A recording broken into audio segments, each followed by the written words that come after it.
ایسے کیسے آپ میرا رشتہ طے کر سکتے ہیں بنا مجھ سے پوچھے؟ بابا میں جب تک لڑکی کو خود نہیں دیکھوں گا میں شادی نہیں کروں گا، میں نے اٹل لہجے میں کہا۔ میرے والد مجھے غصے سے دیکھ رہے تھے۔ یعنی کہ تم مجھے میرے دوست کے سامنے شرمندہ کرو گے؟ پتہ نہیں میرا باپ کس دور میں جی رہا تھا۔ آج کل کے دور میں تو لڑکیاں بھی دیکھ پرکھ کے شادی کے لیے تیار ہوتی ہیں، اور میرا باپ مجھ سے یہ امید رکھتا ہے کہ میں بنا دیکھے اس لڑکی سے شادی کے لیے رضامند ہو جاؤں۔ کیوں ہو جاؤں؟ ہو سکتا ہے وہ مجھے اچھی نہ لگے۔ یہ میری پوری زندگی کا معاملہ تھا۔ میں بنا دیکھے کبھی بھی شادی کے لیے رضامندی نہیں دیتا۔ یوں تو میری رہائش پنڈی کی تھی، لیکن مجھے ایک اچھی جاب کی آفر کراچی سے آئی تھی، اور جب میں نے اپنے والد کو بتایا تو انہوں نے مجھے راشد صاحب کے گھر رہنے کا مشورہ دیا۔ کہنے لگے کہ میرا بہترین دوست ہے، اور راشد انکل سے میں کئی بار مل چکا تھا، وہ کئی بار پنڈی آ چکے تھے۔ ہاں لیکن یہ انکشاف مجھ پہ پہلی بار ہوا تھا کہ میرے والد نے ان کی بیٹی سے میرا رشتہ طے کر رکھا ہے نا عجیب بات؟ یعنی کہ میرے باپ نے بنا مجھ سے پوچھے میرا رشتہ ایک لڑکی سے طے کر دیا، یا پھر راشد صاحب کو زبان دے دی اور مجھے پتہ تک نہیں۔ کیا میں اتنا بے وقوف ہوں کہ اپنے باپ کی زبان کی لاج رکھنے بیٹھ جاؤں؟ نہیں بھائی، میں اتنا بھی اچھا نہیں ہوں۔ میں تو اپنا ایک آئیڈیل رکھتا تھا، اور مجھے ویسی ہی لڑکی چاہیے تھی۔ میں بھلا کیوں اپنے باپ کی بات پہ سر جھکا لیتا؟ آج جب اس بات پہ بحث ہوئی کہ میں کسی کے گھر پہ نہیں رہوں گا، مجھے اپنی پرائیویسی چاہیے، تب جا کے میرے باپ نے مجھ پہ یہ راز کھولا کہ راشد انکل کی بیٹی کے ساتھ میری بات طے ہے۔ اور جب راشد انکل کو یہ پتہ چلا کہ میری جاب کراچی میں لگی ہے تو انہوں نے ہی کہا تھا کہ بے شک میں ان کے گھر پہ رہ لوں۔ یہ اتفاق ہی تھا کہ پچھلے 6-7 سال سے راشد انکل کا پنڈی آنا جانا نہیں ہوا تھا، اور انہیں میری شکل بھی کوئی خاص یاد نہیں تھی، اور میں یہ چاہتا تھا کہ میں اس لڑکی کو اچھی طرح سے جانچ پرکھ لوں۔ اس لیے میں نے اپنے دوست حسیب سے مدد طلب کی۔ آپ حسیب کو میرا لنگوٹیا یار بھی سمجھ سکتے ہیں، یہاں تک کہ جب حسیب کو یہ پتہ چلا کہ مجھے کراچی کی ایک اچھی کمپنی میں جاب ملی ہے تو اس نے بھی وہیں اپلائی کیا۔ بہرحال اسے وہاں جاب تو نہیں ملی، لیکن کراچی کی دوسری کمپنی میں جاب مل چکی تھی۔ ہم دونوں نے یہی سوچا تھا کہ ہم ایک ساتھ رہیں گے، لیکن یہ مسئلہ درپیش ہو گیا کہ میرے والد نے سختی سے مجھ سے کہا کہ نہ تو تم بوائز ہاسٹل میں رہو گے اور نہ ہی ایسے فلیٹ میں رہائش رکھو گے جہاں پہ صرف لڑکے رہتے ہیں۔ پتہ نہیں انہیں کس بات کا ڈر تھا۔ بہرحال جب میں نے حسیب کو سارا قصہ سنایا، پہلے تو وہ خوب ہنسا، اور اس کے ہنسنے پہ مجھے بڑا غصہ آیا۔ میں نے کہا دانت کیوں نکال رہا ہو؟ وہ شاید میری عادت سے اچھی طرح سے واقف تھا۔ کہنے لگا تیرے ابا نے کیا سوچ کے یہ رشتہ طے کیا؟ ان کو نہیں پتا کہ تو ان کی فرما بردار بیٹی نہیں ہے۔ میں نے کہا میرے ہاتھ سے نہ تم پٹ جاؤ گے، حسیب میری جان پہ بنی ہوئی ہے، میں ان کے گھر جانا ہی نہیں چاہتا۔ دیکھو میں نے ایک پلان سوچا ہے۔ حسیب کہنے لگا وہ کیا؟ کمینہ جب بھی ملتا تھا میرے پلے سے ہی برگر کھاتا تھا اور کولڈ ڈرنک پیتا تھا، ابھی بھی اپنے لیے دوسری کولڈ ڈرنک آرڈر کر کے مجھ سے پوچھنے لگا۔ میں نے کہا راشد انکل کے گھر نومیر بن کے تم جاؤ گے۔ میری بات سن کے بوتل سیدھی اس کے حلق میں لگی اور اسے بری طرح سے اچھو لگا۔ پاگل تو نہیں ہو گئے ہو تم؟ میں بھلا کس خوشی میں تم بن کے اس انکل کے گھر جاؤں؟ پتہ نہیں اس کی بیٹی کیسی ہوگی۔ نہ بابا نہ، میں یہ رسک کبھی نہیں لوں گا۔ میں نے کہا کیا فائدہ تمہارے دوست ہونے کا؟ دیکھو میں تمہارے ساتھ جاؤں گا، لیکن میں حسیب بن کے جاؤں گا اور نومیر تم بنو گے۔ حسیب کہنے لگا نہیں بھائی، اگر اس انکل کو میں پسند آ گیا تو اپنی بیٹی کے ساتھ ساتھ کہیں مجھے نہ پھنسا دیں۔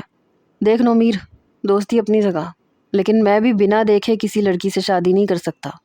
میں نے کہا تم پاگل تو نہیں ہو گئے ہو؟ وہ انکل کون سا جاتے ہی مولانا صاحب کے سامنے تمہیں نومیر سمجھ کے بٹھا دیں گے کہ چلو میری بیٹی سے نکاح کرو؟ دیکھو ایسا کچھ نہیں ہوگا۔ میں چاہتا ہوں کہ میں ایک تھرڈ پرسن بن کے اس لڑکی کو اچھی طرح سے جانچ پرکھ لوں، آخر ساری زندگی کا معاملہ ہے۔ کچھ دیر تو حسیب کچھ سوچتا رہا، پھر کہنے لگا یار اگر تو وہ تجھے اچھی لگ گئی، لیکن اس کے ابا تو یہی جانتے ہوں گے نا کہ میں نومیر ہوں، تو بعد میں کوئی مسئلہ تو نہیں ہو جائے گا۔ میں نے کہا دیکھو میری بات سنو، بات کی بعد میں دیکھی جائے گی، فی الحال ہمیں کراچی جیسے شہر میں مفت رہائش مل رہی ہے، تو کھا پی موجے مار۔ میری بات سن کے وہ کہنے لگا ہاں یہ بھی ٹھیک ہے۔ بہرحال میں اپنے والد سے یہ کہہ چکا تھا کہ میں پہلے اس لڑکی کو دیکھوں گا، اگر وہ مجھے اچھی نہیں لگی تو میں شادی نہیں کروں گا۔ لیکن میرے باپ نے مجھے بڑی خشمگین نظروں سے دیکھا تھا۔ سچی بات تو یہ ہے کہ میں نے جان بوجھ کے حسیب کو پھنسانے کی کوشش کی تھی کہ اگر مجھے لڑکی پسند نہیں آئے گی تو میں حسیب کو اپنی جگہ پھنسا دوں گا، کیونکہ وہ کچھ سیدھا سادہ سا تھا، بہت زیادہ سیدھا بھی نہیں تھا، لیکن لڑکیوں کے معاملے میں اس کی کوئی خاص چوائس نہیں تھی، مطلب اسے جو بھی مل جاتی اسے چل جاتی۔ میں نے سوچا کہ اگر وہ لڑکی مجھے اچھی نہیں لگی یا میرے معیار پہ پوری نہیں اتری تو میں حسیب کا مائنڈ بنا دوں گا اور پھر اس لڑکی کی شادی حسیب سے ہو جائے گی۔ اللہ اللہ خیر صلاح، کم از کم میرے سر سے بلا تو اترے گی۔ یوں میں حسیب کے ساتھ اس کا دوست بن کے انکل راشد کے گھر پہنچا۔ میری آمد سے وہ پہلے سے ہی واقف تھے اور بابا سے میں کہہ چکا تھا کہ میں ان سے جا کے خود مل لوں گا۔ پیشگی کے طور پہ انہیں میری تصویر بھیجنے کی ضرورت نہیں ہے، اور یہ کوئی اتنی بڑی بات بھی نہیں تھی کہ میرا باپ انکار کرتا۔ وہ تو اس بات پہ ہی خوش ہیں کہ میں ان کے کہنے پہ راشد انکل کے گھر پہ رہنے کو تیار ہوں۔ بہرحال میں حسیب کے ساتھ انکل راشد کے گھر تک پہنچ گیا تھا، اور میرے والد نے بتایا تھا کہ نمیر کے ساتھ اس کا ایک دوست بھی ہے۔ بہرحال میں نے دروازے پہ دستک دی تو ایک نسوانی آواز سنائی دی۔ مجھ سے زیادہ باچھیں حسیب کی کھلی تھیں۔ کون ہے؟ گلا صاف کر کے حسیب نے کہا، جی میں کراچی سے آیا ہوں، نومیر۔ اس کے بعد لمبی خاموشی چھا گئی۔ حسیب دونوں دروازوں کے بیچ میں سے دیکھنے کی کوشش کرنے لگا کہ آخر لڑکی ہے کون۔ میں نے اسے کوہنی ماری، یہ کیا بے غیرتی کر رہے ہو تم؟ سیدھے ہو کے کھڑے ہو جاؤ۔ ارے یہ لڑکی گئی کہاں؟ دروازہ کیوں نہیں کھولا اس نے؟ میں نے کہا مجھے کیا پتا۔ 5 منٹ کے بعد دروازہ کھلا تو سامنے راشد انکل کھڑے تھے۔ حسیب سے زیادہ انہوں نے مجھے غور سے دیکھنا شروع کیا اور میرا دل زور زور سے دھڑکنے لگا۔ تبھی حسیب کہنے لگا، السلام علیکم انکل، میں نومیر۔ یہ سن کے ہی راشد انکل اس کے گلے لگے۔ پھر وہ کہنے لگا، یہ میرا دوست ہے حسیب۔ میں نے بھی سلام کیا لیکن کچھ لیے دیے ہی رہے، صرف ہاتھ ملایا۔ وہ ہم دونوں کو ڈرائنگ روم میں لے گئے۔ حسیب یوں نظریں دوڑا رہا تھا کہ جیسے انکل کی بیٹی کو ہی دیکھنے آیا ہو۔ کمینہ، پورا ٹھرکی تھا۔ میں نے اس کے پیٹ میں کوہنی ماری اور اسے آنکھیں دکھائیں، تب وہ سیدھا ہو کے بیٹھا۔ انکل خیر خیریت پوچھنے لگے۔ حسیب اپنے گھر میں کم اور میرے گھر میں زیادہ پایا جاتا تھا، اس لیے انکل میرے والد کے بارے میں جو بھی سوال کرتے وہ بڑے آرام سے جواب دے رہا تھا، کیونکہ اسے میرے گھر کا سب کچھ پتہ تھا، سارا حال احوال۔ اس لیے اس معاملے میں اسے ذرا بھی مشکل پیش نہیں آئی۔ کچھ دیر بعد کہنے لگا، انکل ٹھنڈا پانی ملے گا؟ انکل کہنے لگے، ہاں ہاں کیوں نہیں، میں ابھی آتا ہوں۔ یہ کہہ کے وہ ڈرائنگ روم سے باہر نکل گئے۔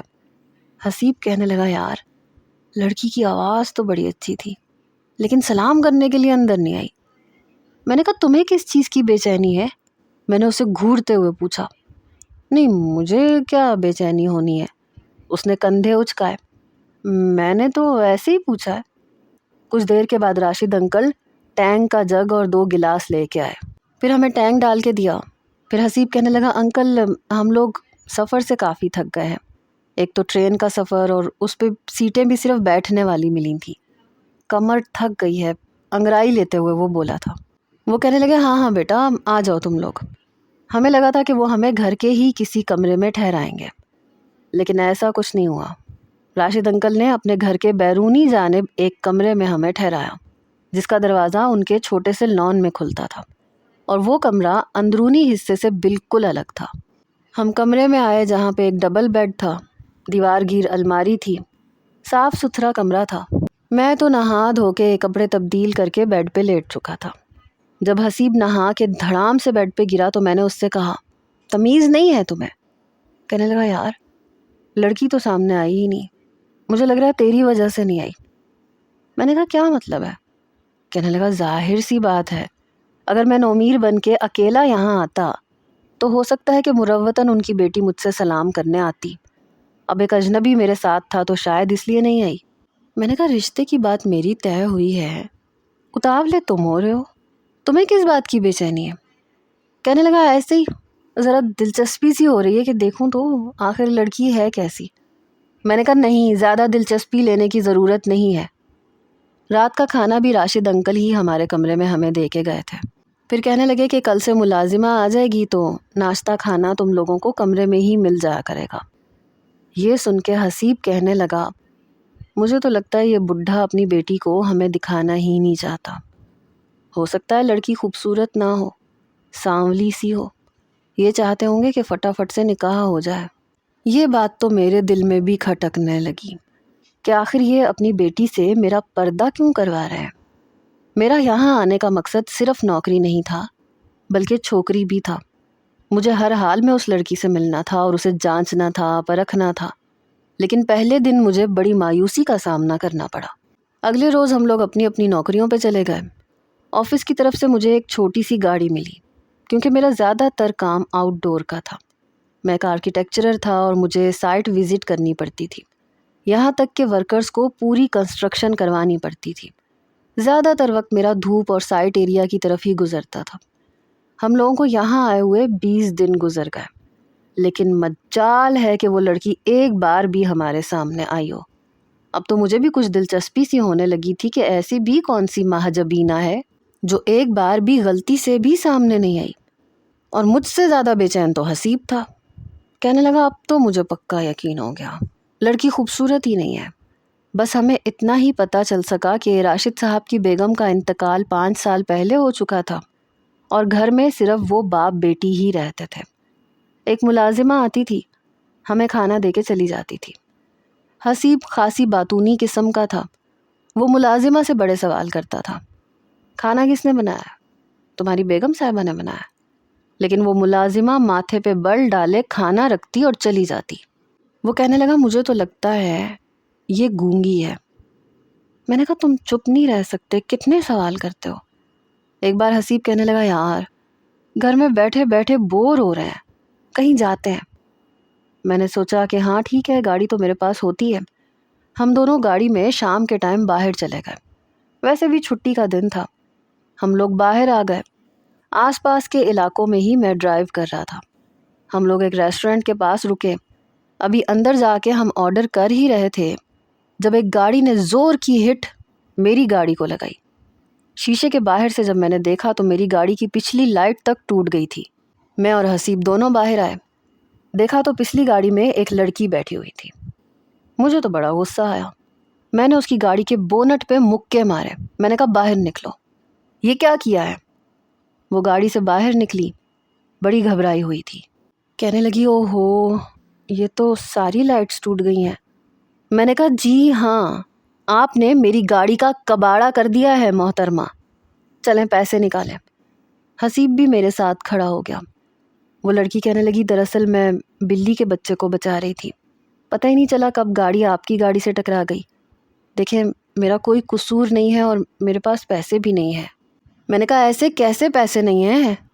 دیکھو لڑکی میرا نقصان کیا ہے تم نے، پیسے نکالو ورنہ میں تمہاری گاڑی کے شیشے توڑ دوں گا، میں چلا کے بولا تھا۔ وہ ماتھے پہ بل ڈال کے مجھے دیکھنے لگی۔ میں نے کہا ہے نا کہ میرا کوئی قصور نہیں ہے، اور ویسے بھی یہ گاڑی نو پارکنگ ایریا میں کھڑی ہے، آپ نے گاڑی یہاں کیوں کھڑی کی ہے؟ آپ کو نظر نہیں آ رہا کہ یہ مین روڈ ہے؟ واقعی وہ مین روڈ کے پاس ہی تھی، لیکن ریسٹورنٹ کے بالکل سامنے تھی، لیکن میں اپنی غلطی کیوں مانتا؟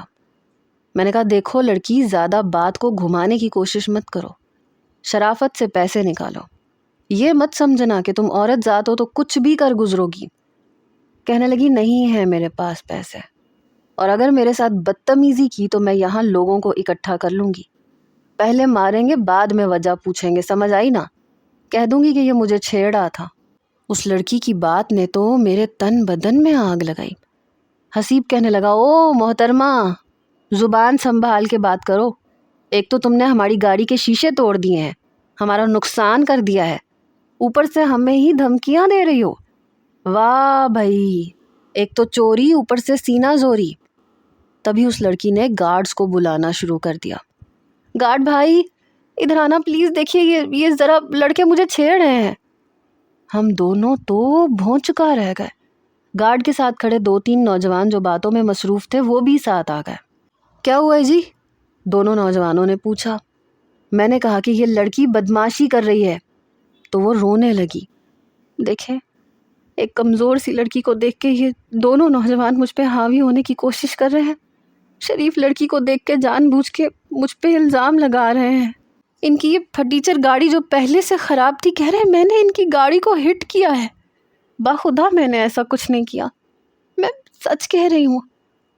میں تو اس لڑکی کی چالاکی پہ حیران تھا، رو یوں رہی تھی جیسے میں نے اس کا منہ سر پھاڑا ہو۔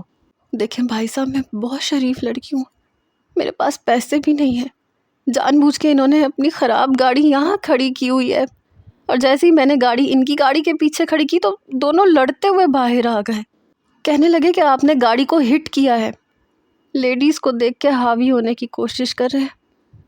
میں تو اس لڑکی کی ڈرامے بازی کو دیکھ کے حیران ہوا تھا۔ حسیب کہنے لگا نہیں نہیں، ہم نے ایسا کچھ نہیں کیا، یہ لڑکی جھوٹ بول رہی ہے۔ تو وہ دونوں نوجوان ہمارے سامنے کھڑے ہو گئے، لڑکی کو دیکھ کے دھمکیاں دے رہے ہو، ابھی تمہاری گاڑی کا شیشہ توڑ کے رکھ دوں گا، پھر میں دیکھتا ہوں کہ تم میرا کیا بگاڑ لوگے۔ وہ نوجوان تو ہم پہ بدماش بننے کی کوشش کر رہے تھے۔ میں نے کہا اچھا ذرا ہاتھ تو لگا کے دکھاؤ۔ میں نے بھی اپنی آستینیں اوپر کر لیں، لیکن میں نہیں جانتا تھا کہ وہ لڑکے اچھی خاصی لڑائی جانتے ہیں۔ اس کے پہلے ہی پنچ نے میرا دماغ گول گول گھما کے رکھ دیا تھا، مجھے تو لگ رہا تھا زمین آسمان ایک ہو گیا۔ دونوں لڑکوں نے ہماری اچھی کٹائی کی۔ وہ لڑکی تو گاڑی میں بیٹھ کے جا چکی تھی، اچھی طرح ہمیں دھونے کے بعد وہ دونوں نوجوان وہاں سے جا چکے تھے۔ اچھی خاصی چوٹیں ہمارے چہرے پہ اور بازوؤں پہ لگ چکی تھیں، چہرے کا پورا نقشہ بدل کے رہ گیا تھا، اور رہ کے مجھے اس لڑکی پہ غصہ آ رہا تھا۔ حسیب میری شکل کی طرف دیکھ رہا تھا اور میں اس کی شکل کی طرف۔ کہنے لگا یہاں کی لڑکیاں کتنی تیز ہیں، ایک تو گاڑی بھی ہماری ٹھوکی اور ان لڑکوں سے بھی ہمیں اچھی خاصی ٹھکائی بھی لگوا دی۔ جب ہم گھر پہنچے اور راشد انکل نے دروازہ کھولا تو ہم لوگوں کی شکلوں کا حلیہ دیکھ کے وہ حیران اور پریشان ہوئے۔ کہنے لگے یہ تم دونوں کو کیا ہوا ہے، کہیں سے پٹ کے آ رہے ہو؟ اب ہم کیا بتاتے ہیں کہ یہاں کی ایک لڑکی نے ہمیں ماموں بنا کے رکھ دیا۔ جی انکل، وہ ہماری لڑائی ہو گئی تھی، جن سے ہماری لڑائی ہوئی تھی ان کی شکلوں کا حشر تو اس سے بھی زیادہ برا ہے۔ ظاہر ہے جب انسان مارتا ہے تو مار کھاتا بھی تو ہے۔ اب ہمیں اپنی بات کا بھرم بھی تو رکھنا تھا، اور ہم بھرم ہی رکھنے کی کوشش کر رہے تھے۔ بہرحال اگلے دن جب میں آفس میں گیا تو باس میری شکل دیکھ کے حیران ہوا۔ کولیگز مجھے دیکھ کے دبی دبی مسکراہٹ چھپانے کی کوشش کر رہے تھے، اور میرے اندر گویا آگ لگی پڑی تھی۔ میرا بس چلتا تو میں اس لڑکی کو واقعی گلا دبا کے مار ڈالتا۔ چند روز کے بعد ہم دونوں ہی کے چہرے کچھ بہتر ہو چکے تھے۔ ایک بار ہم اپنے کمرے میں بیٹھے چائے پی رہے تھے، جب لان میں کسی کے کھلکھلا کے ہنسنے کی آواز آئی۔ پوچھو مت پھر ان لڑکوں کا کیا حال ہوا، آخر انہوں نے مجھ سے پنگا لینے کی کوشش بھی کیسے کی، مجھ سے۔ اس لڑکی کی آواز کمرے سے باہر سن کے میں اور حسیب بری طرح سے چونکے۔ ہم نے اپنے کمرے کی طرف کی کھڑکی کھول کے دیکھا تو دو لڑکیاں لان میں بیٹھی ہوئی تھیں، ہماری جانب ان کی پشت تھی۔ ایک نے دوپٹہ سر تک لیا ہوا تھا، دوسری نے گلے میں بے نیازی سے۔ جس لڑکی نے گلے میں دوپٹہ لیا ہوا تھا وہ وہی تھی جس نے ہماری گاڑی کے ساتھ ٹکر ماری تھی، اور وہ اپنی کارکردگی دوسری لڑکی کو بتاتے ہوئے بڑا فخر محسوس کر رہی تھی۔ جیسے ہی حسیب نے یہ دیکھا تو اس نے اپنی آستینیں اوپر کی، اس کی تو لیکن میں نے اس کا ہاتھ پکڑ لیا۔ کیا کر رہے ہو، پاگل تو نہیں ہو گئے ہو؟ میں نے دھیمے لہجے میں کہا۔ تم دیکھ نہیں رہے اس لڑکی نے ہمارے ساتھ کیا کیا تھا، اور یہاں بیٹھ کے یہ اپنا کارنامہ بڑی بہادری اور دیدہ دلیری سے بتا رہی ہے۔ اسے تو میں چھوڑوں گا نہیں، لیکن میں نے اس کا بازو نہیں چھوڑا۔ پاگل پن مت کرو، راشد انکل کے سامنے ہمارا امیج خراب ہو جائے گا۔ وہ میری بات سن کے کہنے لگا ہاں تو تمہارا کون سا ان کی بیٹی کے ساتھ شادی کرنے کا ارادہ ہے جو تمہیں اپنے امیج کی پڑی ہوئی ہے؟ میں اس لڑکی کو نہیں چھوڑوں گا۔ میں نے کہا چپ چاپ بیٹھ جاؤ، مجھے پہلے دیکھنے تو دو، آخر یہ دوپٹے والی لڑکی دیکھنے میں کیسی ہے۔ جس کے گلے میں دوپٹہ تھا وہ لڑکی ہنستے ہوئے سارا قصہ بیان کر رہی تھی، اور دوسری لڑکی اس سے یہ کہہ رہی تھی تمہیں شرم نہیں آئی یہ سب کچھ کرتے ہوئے؟ یہی اگر لوگ ان لڑکوں کی باتوں کو سچ سمجھ لیتے تو تمہارا کیا حال ہوتا؟ وہ کہنے لگی میرا کوئی حال نہیں ہوتا، عورتوں کی باتوں پہ مرد زیادہ یقین رکھتے ہیں، اور عورت کا سب سے بڑا ہتھیار اس کے یہ آنسو ہیں، آنکھوں سے ٹپ کے نہیں کہ سامنے والا زیر ہو جاتا ہے۔ آئندہ کے بعد مجھ جیسی لڑکی سے پنگا نہیں لیں گے۔ میرے اندر تو آگ لگی، اور ایسی ہی کیفیت سے حسیب بھی گزر رہا تھا۔ غصے سے اس کی آنکھوں کے ڈورے سرخ ہو رہے تھے۔ گہرے گہرے سانس بھر رہا تھا، مٹھیاں بھینچ رکھی تھیں۔ میں سوچ چکا تھا کہ اس لڑکی کو مزہ ضرور چکھاؤں گا۔ پھر وہ دونوں لڑکیاں اندر چلی گئیں۔ بہرحال کچھ دن کے بعد حسیب کو بخار ہو گیا۔ ہائے ہائے کیے جا رہا تھا۔ پوری رات اس کمینے نے مجھے سونے نہیں دیا۔ پتہ نہیں کون کون سے گناہوں کی معافیاں مانگ رہا تھا۔ بخار میں وہ ایسے ہی کرتا تھا، یا اللہ مجھے معاف کر دے، میرے حال پہ رحم کر لے۔ آدھی رات کو بیزار ہو کے میں نے اس کے سامنے ہاتھ جوڑے، کمبخت سونے دے مجھے، تو صبح صبح چھٹی لے کے پورا دن گھوڑے گدھے بیچ کے سوئے گا، لیکن مجھے آفس جانا ہے۔ مجھے دیکھ کے کہنے لگا خدا کسی دشمن کو بھی تجھ جیسا دوست نہ دے۔ یہ نہیں ہو رہا کہ دوست کو بخار ہے تو ماتھے پہ پٹیاں ہی کر دوں۔ میں نے کہا اس کا مطلب تو جان بوجھ کے اونچی اونچی آواز میں اللہ میاں سے معافیاں تلافیاں کر رہا ہے تاکہ میں اٹھ کے تیری تیمار داریاں کروں؟ مجھے ایسا کوئی شوق نہیں ہے۔ یہ کہہ کے میں صوفے پہ لیٹ گیا۔ صبح جب میں آفس جا رہا تھا تب بھی وہ بخار میں پڑا ہوا تھا۔ ملازمہ ناشتہ دینے آئی تو حسیب کو دیکھ کے کہنے لگی ان کو کیا ہوا ہے؟ میں نے کہا اسے بہت تیز بخار ہے، اندر جا کے کہو کہ اگر میڈیسن ہے تو اسے لا کے دے دو، میں آفس جا رہا ہوں۔ وہ ملازمہ فوراً سے اندر چلی گئی اور میں آفس آ گیا۔ کچھ دیر بعد ہی باس نے مجھے اپنے کمرے میں بلایا۔ جیسے ہی میں اجازت طلب کر کے کمرے میں داخل ہوا تو وہی لڑکی کرسی پہ بیٹھی میرے باس کے ساتھ بحث کر رہی تھی۔ سر آپ ایک بار مجھے موقع تو دے کے دیکھیں، بنا موقع دیا آپ کیسے کہہ سکتے ہیں کہ میں یہ کام نہیں کر سکتی؟ تجربہ انسان کو تبھی ہوتا ہے نا جب اسے موقع ملے۔ ایک تو آپ لوگ پتہ نہیں کیوں نئے آرکیٹیکچررز کو موقع دینے کے لیے تیار ہی نہیں ہوتے۔ ارے پرانوں کو دفع کریں، دور کریں، بلکہ میں تو کہتی ہوں لعنت بھیجیں اور نئے لوگوں کو موقع دیں۔ ہو سکتا ہے کہ آپ کے کام کو 4 چاند لگ جائیں۔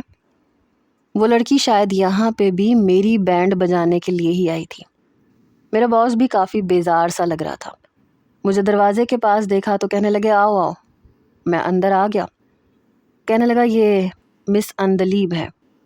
مجھے دیکھ کے وہ لڑکی پہلے تو حیران ہوئی، پھر کوہنی ٹیبل پہ رکھ کے اپنا چہرہ مجھ سے چھپانے کی کوشش کرنے لگی، کیونکہ جان چکی تھی کہ میں کون ہوں۔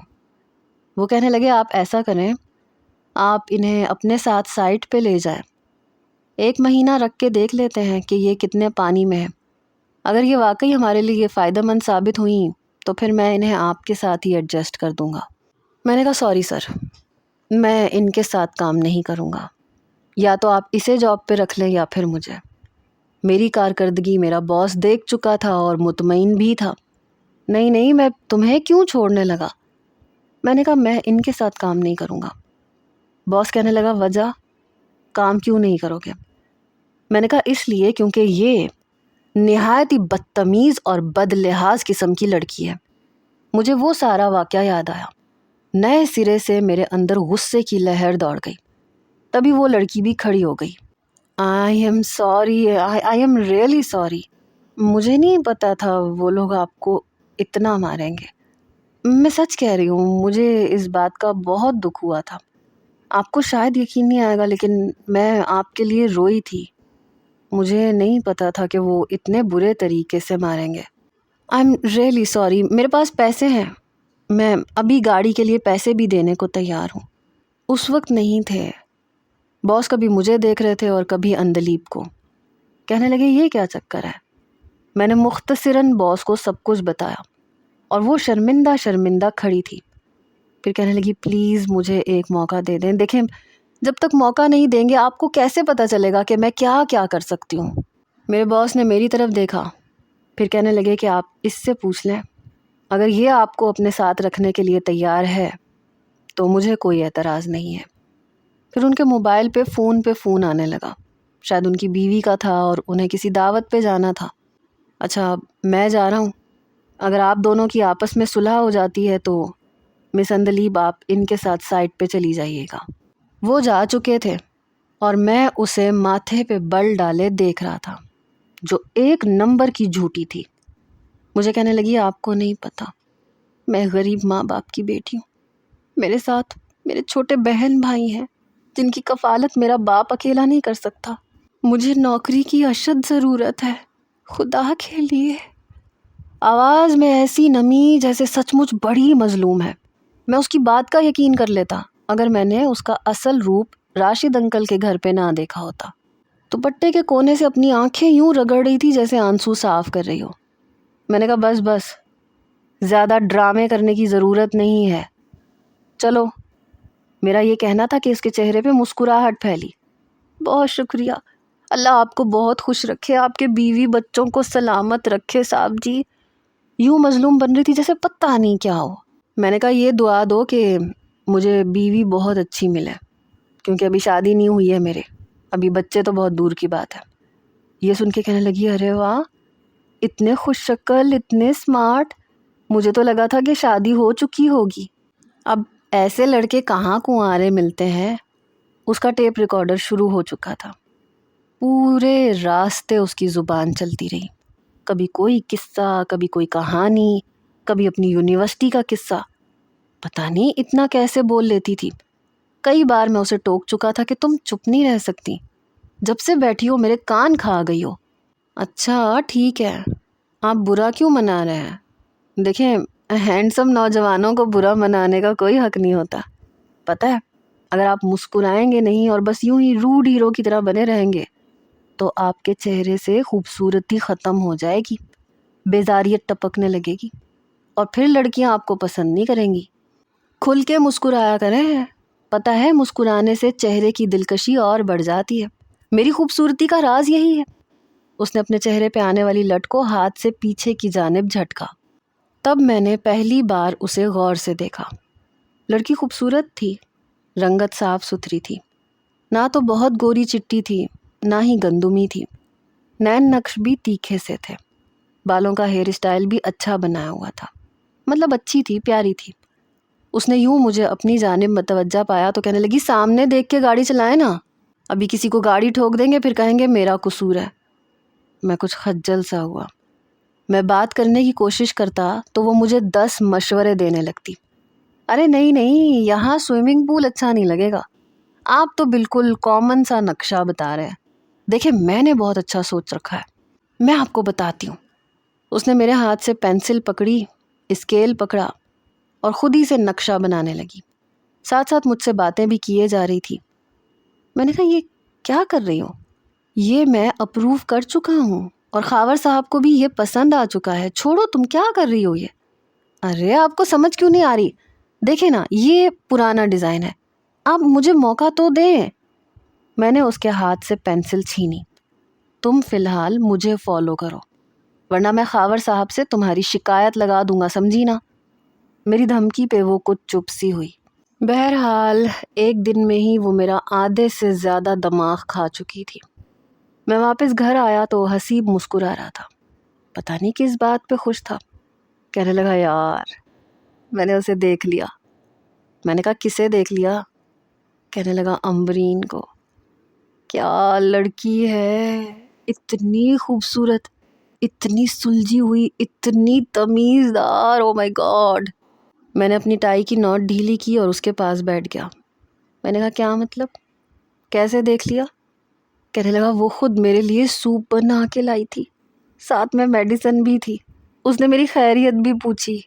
مت پوچھو، میں تو آنکھیں جھپکنا بھول گیا۔ کیا لڑکی تھی یار، ایک دم مکمل پیکج، یعنی کہ خوبصورت، سلیقہ شعار، دھیمے دھیمے لہجے میں بات کرنے والی۔ کیا بتاؤں کیا چیز تھی وہ۔ حسیب کے منہ سے اس لڑکی کی تعریف سن کے میرے دل میں بھی اس لڑکی کو دیکھنے کی دلچسپی سی پیدا ہونے لگی۔ تقریباً پچھلے آدھے گھنٹے سے وہ بس امرین کی ہی تعریفیں کیے جا رہا تھا۔ تمہیں پتہ ہے جاتے ہوئے کیا کہہ کے گئی؟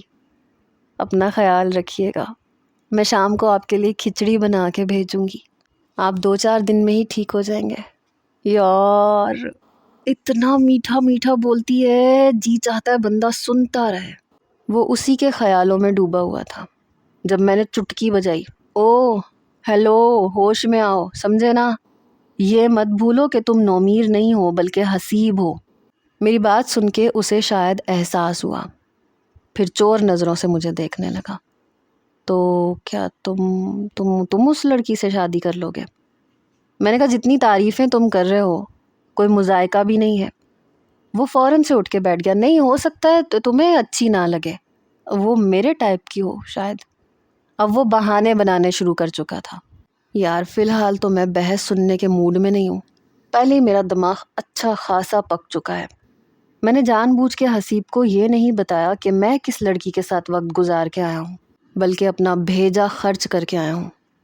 شاید وہ لڑکی راشد انکل کی بیٹی کی دوست تھی، تبھی یہاں آ کے اپنے کارنامے بتاتی تھی۔ کچھ ہی دیر میں ملازمہ کھانا لے کے آئی، ساتھ میں دودھ کا گلاس اور بخار کی میڈیسن۔ میں نے حسیب کی طرف دیکھا، جس نے جلدی سے دودھ کا گلاس ہاتھ میں لے لیا، کیونکہ ملازمہ کہہ کے گئی تھی کہ یہ نومیر کے لیے ہے، امبرین باجی نے بھیجا ہے۔ اگلے روز جب میں آفس گیا تو وہ لڑکی میری ہی منتظر بیٹھی ہوئی تھی۔ میں نے اس سے کہا کہ اگر آج تم نے میرے ساتھ جانا ہے تو تمہیں اپنی بک بک بند رکھنی پڑے گی۔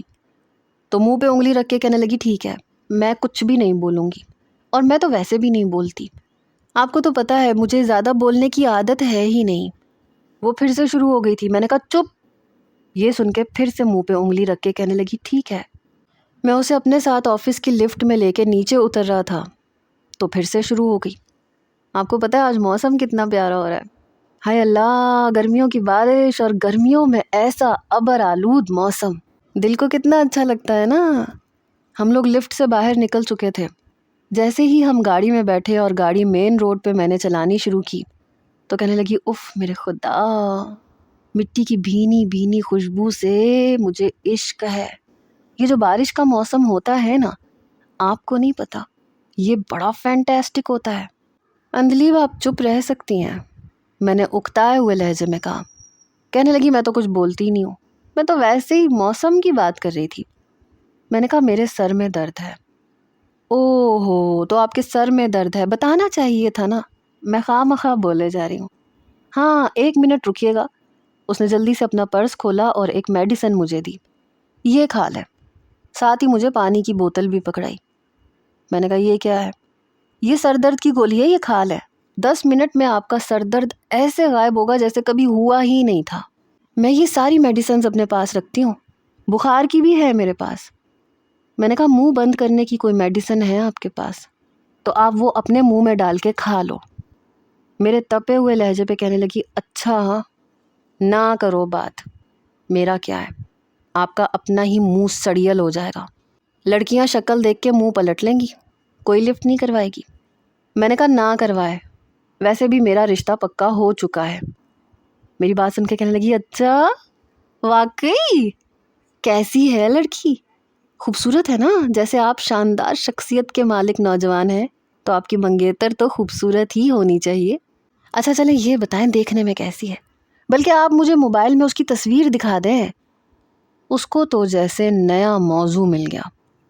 میں نے کہا نہیں، میری بیوی پردے دار ہے، پردہ کرتی ہے۔ کہنے لگی اچھا، لیکن آپ نے تو دیکھا ہوگا نا؟ میں نے کہا نہیں، میں نے بھی نہیں دیکھا۔ پھر کہنے لگی او ہو، میں نہیں مانتی، آپ جیسا شخص بنا دیکھے کسی لڑکی سے رشتہ طے کر لے۔ پتہ نہیں اس نے یہ اندازہ کیسے لگایا۔ میں نے کہا یہ بات تم کیسے کہہ سکتی ہو؟ کہنے لگی میں اچھے طریقے سے جانتی ہوں، جو خود اتنی اچھی پرسنالٹی کے ماہر ہوتے ہیں انہیں بیوی بھی ویسی ہی چاہیے ہوتی ہے۔ اس کی بات 100% ٹھیک تھی۔ میں نے کہا اچھا یہ بتاؤ تم امبرین کو کیسے جانتی ہو؟ میرے منہ سے امبرین کا نام سن کے وہ بری طرح سے چونکی۔ کون امبرین؟ میں نے کہا وہی امبرین جسے تم یہ بتا رہی تھی کہ تم نے ہمیں لڑکوں سے پٹوایا ہے۔ یہ سن کے وہ نظریں چرانے لگی۔ ہاں آپ کو کیسے پتا؟ میں نے کہا میں اسی کے گھر میں رہتا ہوں۔ تو اس نے پلٹ کے میری طرف دیکھا۔ آپ نومیر ہیں؟ میں نے کہا میں حسیب ہوں۔ پھر ایک دم سے چپ سی ہو گئی۔ میں نے کہا تم نے بتایا نہیں، کیا لگتی ہے وہ تمہاری؟ تو کہنے لگی دوست ہے، بہت اچھی لڑکی ہے، بہت خوبصورت، بہت پیاری۔ اس نے مجھے بتایا تھا کہ اس کا رشتہ طے ہو چکا ہے۔ تب تک سائٹ آ چکی تھی۔ میں نے گاڑی ایک سائڈ پہ کھڑی کی اور باہر نکل آیا۔ خلاف توقع آج اس نے زیادہ باتیں نہیں کی، بلکہ میں جو اسے سمجھاتا رہا وہ سر ہلا کے سمجھتی رہی، مجھ سے سوال بھی کرتی رہی۔ لیکن واپسی پہ تیز طوفانی بارش نے ہم دونوں کو ہی بوکھلا کے رکھ دیا تھا۔ میں گاڑی خاصی تیز رفتاری سے چلا رہا تھا، لیکن پھر بھی کافی دیر ہو چکی تھی۔ مغرب سے اوپر کا ٹائم ہو چکا تھا اور اندھیرا چھا چکا تھا۔ میں نے کہا آپ اپنے گھر کا ایڈریس مجھے بتا دیں، میں تمہیں گھر تک چھوڑ دوں گا۔ کہنے لگی ٹھیک ہے، لیکن عین اسی وقت گاڑی کے انجن میں پانی چلا گیا اور گاڑی وہیں رک گئی۔ میں گاڑی سے نیچے اترا، بہت کوشش کی کہ گاڑی چل جائے لیکن وہ نہیں چل رہی تھی۔ اندلیب بھی گاڑی سے باہر آ گئی۔ میں نے کہا تم گاڑی میں بیٹھو۔ کہنے لگی نہیں میں دیکھتی ہوں، مجھے بھی گاڑی ٹھیک کرنی آتی ہے۔ بارش سے وہ مکمل طور پہ بھیگ چکی تھی۔ گاڑی کا بونٹ کھول کے پتہ نہیں کیا کرتی رہی۔ پھر کہنے لگی آپ گاڑی سٹارٹ کرو۔ میں نے گاڑی سٹارٹ کی تو گاڑی واپس سے سٹارٹ ہو گئی۔ میں حیران تھا، جو چیز مجھے سمجھ میں نہیں آئی اس نے منٹوں میں کر دی، لیکن جب وہ گاڑی میں آ کے بیٹھی تو مکمل طور پہ بھیگ چکی تھی۔ اس کا لباس اس کے وجود کے ساتھ چپک چکا تھا، اس کی زینت واضح ہونے لگی تھی۔ میں نے اپنی نظریں جھکا لی۔ اس نے اپنے دوپٹے سے خود کو لپیٹ لیا اور کھڑکی سے باہر دیکھنے لگی۔ جیسے ہی تھوڑی سی آبادی شروع ہوئی اور ایک چھوٹا سا بازار مجھے نظر آیا، میں نے گاڑی ایک دکان کے سامنے روکی۔ کہنے لگی آپ نے یہاں سے کیا لینا ہے؟ میں نے کہا کچھ نہیں، میں ابھی آتا ہوں۔ ایک کالے رنگ کی کڑھائی والی چادر میں نے خریدی اور گاڑی میں آتے ہی میں نے اسے دے دی۔ وہ مجھے حیرت سے دیکھنے لگی۔ میں نے کہا یہ آپ اپنے آپ کو لپیٹ لو۔ پتہ نہیں کیوں میری بات پہ مسکرائی۔ جلدی سے چادر اس نے خود پہ لپیٹ لی، پھر ہمارے ہی ایریا میں گاڑی رکوا دی۔ کہنے لگی میرا گھر یہیں پہ ہی ہے، میں یہاں قریب ہے، چلی جاؤں گی میں خود۔ میں نے کہا میں چھوڑ دیتا ہوں۔ کہنے لگی نہیں نہیں آپ جائیں، میں چلی جاؤں گی۔ یہ کہہ کے وہ ایک گلی میں چلی گئی۔ میں راشد انکل کے گھر پہ آ گیا۔ دیکھا تو حسیب پہلے سے گھر پہ موجود تھا۔ جیسے ہی میں کمرے میں داخل ہوا، میں نے وہاں پہ ایک لڑکی کو دیکھا، کافی خوبصورت تھی۔ مجھے دیکھ کے گھبرا گئی، جلدی سے دوپٹے سے اپنا چہرہ چھپایا اور کمرے سے باہر نکل گئی۔ بہرحال دیکھ تو میں اسے چکا تھا، لڑکی واقعی خوبصورت تھی، لیکن مجھ سے چہرہ کیوں چھپا کے گئی؟ اس حسیب کمینے کے سامنے تو اپنا چہرہ نہیں چھپایا۔ پتہ نہیں کیوں آج حسیب کے ماتھے پہ بل تھے۔ کہنے لگا دروازہ کھٹکھٹا کے نہیں آ سکتے تھے۔ میں نے کہا کیوں؟ تمہیں کیا تکلیف ہے؟ تم جانتے ہو کہ وہ تم سے پردہ کرتی ہے۔ میں نے کہا اور تم اس کے مامے لگتے ہو جو وہ تمہارے سامنے بنا پردے کے کھڑی تھی؟ مت بھولو کہ تم نومیر نہیں ہو، حسیب ہو۔ کہنے لگا جانتا ہوں، اسی بات کا دکھ ہو رہا ہے۔ اس کے لہجے کو سن کے میں نے کہا یار لڑکی تو واقعی خوبصورت ہے۔ سوچ رہا ہوں بابا سے کہہ دوں کہ مجھے اس رشتے پہ کوئی اعتراض نہیں ہے۔ میری بات سن کے حسیب نے میری طرف دیکھا، پھر اپنا رخ بدل گیا۔ میں نے سوچا کمینہ ٹھرکی، میرے باپ نے میرے لیے لڑکی پسند کی اور یہ اپنا ٹانکا فٹ کرنے کے چکر میں، اس کو تو میں بتاتا ہوں۔ کہنے لگا واقعی وہ تمہیں اچھی لگتی ہے؟ میں نے کہا ہاں خوبصورت ہے، اچھی ہے، اور پھر تمہارے منہ سے اتنی تعریفیں سنی ہے۔ ایک مرد کو اور کیا چاہیے ہوتا ہے؟ اچھی ہو، خوبصورت بیوی ہو۔ وہ پھر چپ سا ہو گیا۔ اگلے روز میں نے اپنے والد سے کہہ دیا کہ مجھے راشد انکل کی بیٹی پسند ہے۔ اس دن کے بعد سے میں نے نوٹ کیا کہ راشد انکل کا رویہ حسیب سے اور بھی زیادہ اچھا ہو گیا، کیونکہ وہ اسے نومیر سمجھ رہے تھے، لیکن حسیب چپ چپ سا تھا۔ تب بھی میں نے راشد انکل کو سچ بتا دیا کہ یہ حسیب ہے، میرا دوست، اور ہم نے بس نام بدل لیا تھا کیونکہ میں آپ کی فیملی کو جانتا نہیں تھا، آپ کو نہیں جانتا تھا، اس لیے میں نے اپنا تعارف آپ سے چھپایا تھا۔ وہ کہنے لگے کہ تمہاری شکل دیکھ کے مجھے لگا تو تھا، پتہ نہیں کیوں، لیکن انہوں نے میری اس بات کا بھی برا نہیں منایا۔ بہرحال میری شادی پکی ہو گئی۔ جب یہ خبر میں نے اپنے آفس میں بتائی تو میں نے نوٹ کیا کہ اندلیب کچھ چپ چپ سی تھی۔ میں نے وجہ پوچھی تو کہنے لگی نہیں کچھ بھی نہیں۔ بہرحال میرے والدین کراچی آ گئے اور ہم نے ایک کرائے کا گھر لیا، کیونکہ میری نوکری کراچی میں لگ چکی تھی اور اب مجھے وہیں رہنا تھا۔ اب میں راشد انکل کے گھر پہ نہیں رہنا چاہتا تھا۔ البتہ حسیب واپس لاہور چلا گیا۔ میں نے اسے بہت کہا کہ میری شادی دیکھ کے جانا، لیکن نہیں مانا۔ میری شادی کی تیاریاں ہونے لگیں۔ میرا نکاح امرین سے ہو گیا۔ رخصتی کے وقت میں نے اسے اسی چادر میں دیکھا جو میں نے اندلیب کو بارش کی رات میں دی تھی؟ کیا اس نے وہ چادر امبرین کو دے دی تھی؟ مگر کیوں؟ بہرحال وہ اپنے بابا کے ساتھ لگ کے رو رہی تھی، چادر سے چہرہ تک چھپا ہوا تھا۔ رخصتی ہوئی اور میں کرائے کے گھر میں اپنی بیوی کو لے کے آ گیا۔ میری والدہ نے اسے میرے کمرے میں بٹھا دیا۔ پتہ نہیں میرا دل اداس اداس سا کیوں تھا۔ میں اتنا خوش نہیں تھا جتنا مجھے ہونا چاہیے تھا۔ حالانکہ لڑکی خوبصورت تھی، اندلیب سے زیادہ خوبصورت ہے۔ جیسے ہی میں کمرے میں گیا تو وہ ابھی تک اسی چادر سے گھونگھٹ نکالے ہوئے تھی۔ میں نے کہا چادر کیوں لپیٹ رکھی ہے، اتار دو، لیکن وہ ویسے ہی بیٹھی رہی۔ میں اس کے پاس گیا، جیسے ہی چادر اتار کے ایک طرف رکھی میرے ہوش اڑ گئے، کیونکہ سامنے امبرین نہیں بلکہ اندلیب تھی۔ میں نے کہا تم؟ تو کہنے لگی ہاں میں نے کہا تم میری بیوی کیسے بن سکتی ہو؟ میں نے تو امبرین سے شادی کی تھی۔ میں امبرین ہی ہوں، امبرین راشد۔ میں نے کہا تو تم نے اپنا نام کیوں بدلا؟ اور وہ کون تھی جو امبرین بنی ہوئی تھی؟ وہ میری کزن تھی، میری خالہ زاد، ہمارے گھر رہنے آئی تھی۔ میں نے اس سے کہا تھا کہ بابا نے بنا مجھ سے پوچھے میرا رشتہ طے کر دیا اور مجھے لڑکے کو دیکھنا ہے، لیکن اپنی اصل پہچان کے ساتھ نہیں دیکھنا۔ میں اسے حیرت سے دیکھ رہا تھا۔ ایسا کیسے ہو سکتا تھا؟ جو باتیں میں نے اس لڑکی کے لیے سوچی تھیں وہی اس نے میرے لیے سوچ رکھی تھی۔ میں نے کہا وہ تمہاری کزن تھی؟ ہاں وہ میری کزن تھی۔ میں نے کہا اور جب تمہیں یہ پتہ چل گیا تھا کہ میں نومیر ہوں تو بتایا کیوں نہیں تھا؟ میں آپ کو بتانے ہی والی تھی، لیکن تب تک رشتہ پکا ہو گیا تھا۔ میں نے تب بھی کوشش کی تھی کہ بتا دوں، لیکن ہمت ہی نہیں ہوئی۔ کیا آپ آرزو کو پسند کرتے تھے؟ میں نے کہا اب یہ آرزو کون ہے؟ کہنے لگی وہی میری کزن جو امبرین بنی ہوئی تھی۔ میں نے کہا تو یہ اندلیب کون ہے؟ کہنے لگی وہ تو میں ہوں، امی نے میرا نام اندلیب رکھا تھا اور بابا نے امبرین۔ میرا پورا نام امبرین اندلیب ہی ہے۔ بہرحال بری تو وہ بھی نہیں تھی، بلکہ بہت اچھی تھی، بس بولتی بہت زیادہ تھی۔ اگلے ہی روز مجھے حسیب کا فون آیا، بڑی چہکتی ہوئی آواز میں بتا رہا تھا کہ میری منگنی آرزو سے ہو گئی ہے، اور جانتے ہو آرزو کون ہے؟ میں نے کہا ہاں جان گیا ہوں سب میں۔ تو ہنسنے لگا۔ شکر ہے یار ان لڑکیوں نے بھی ہمارے والا ڈرامہ کھیلا، ورنہ میں تو مر ہی جاتا۔ میں نے کہا اب اپنی بیوی پہ ہی مرنا۔ سچ بتاؤ تمہیں میری بیوی سے محبت تو نہیں ہوئی تھی نا؟ میں نے کہا نہیں، محبت مجھے کسی سے نہیں ہوئی تھی، تمہاری طرح کا ٹھڑک پن میرے اندر نہیں ہے۔ ہاں لیکن اب لگتا ہے کہ امبرین سے ہو جائے گی۔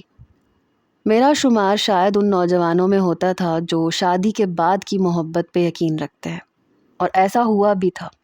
وہ چپڑ چپڑ بولنے والی لڑکی میرے دل کے بے حد قریب ہو گئی تھی، اور سب سے بڑی بات یہ کہ وہ مجھ سے محبت کرتی تھی، تو پھر میرا محبت کرنا بھی لازم سی بات تھی۔ کبھی کبھی ایسے حالات بھی زندگی میں ہو جاتے ہیں جو بہت خوشگوار ہوتے ہیں۔ آپ کا کیا خیال ہے؟ کیا کسی کے ساتھ ایسا خوشگوار حادثہ ہوا ہے؟ جلدی سے شیئر کریں۔